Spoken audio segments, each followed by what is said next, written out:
नमस्कार मित्रांनो, भीमनगरमधील जी आजची अवस्था आहे त्या अवस्थेमध्ये आम्ही जे राहत आहोत, आमच्या गल्लीमध्ये दोन असे पडीक रूम आहेत जे एकमेकांच्या सहाय्याने उभे असून कधीही कोसळून जीवितहानी होऊ शकते आणि ह्या रस्त्याने आमचे येणे जाणे रहदारी असते।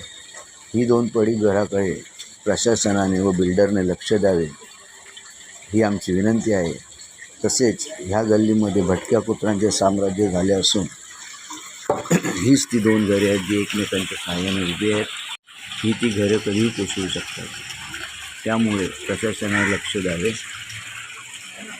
तसेच ह्या गल्लीमध्ये भटक्या कुत्र्यांचे साम्राज्य झाले असून आमच्या बाजूच्या पडीक घरामध्ये ते जमा होतात व त्यांना आपण गोचड्या म्हणतो, ह्या गोचड्या भयंकर प्रमाणात झाल्या होत्या।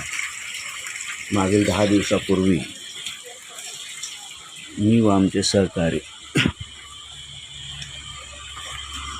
आयुष्यमान कदम साहेब यांचा मुलगा अविनाश आणि माझा मुलगा संदेश आम्ही त्या गोचड्या ह्या घरामधून संपूर्ण जाळून टाकल्या आणि तिथे आम्ही फळ्या ठोकून पूर्ण गल्लीमध्ये गोचड्यांचे साम्राज्य झाले होते। आमच्या जेवणामध्ये वगैरे गोचड्या येत होत्या।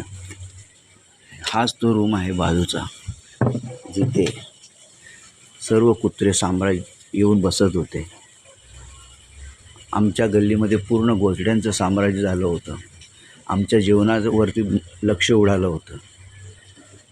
आता आम्ही ह्या रूमला दरवाजाला फळ्या ठोकल्या असून तिथे कुत्र्यांची ये जा कमी झाली आहे। तरी कृपया प्रशासनाने व बिल्डरने याकडे लक्ष द्यावे।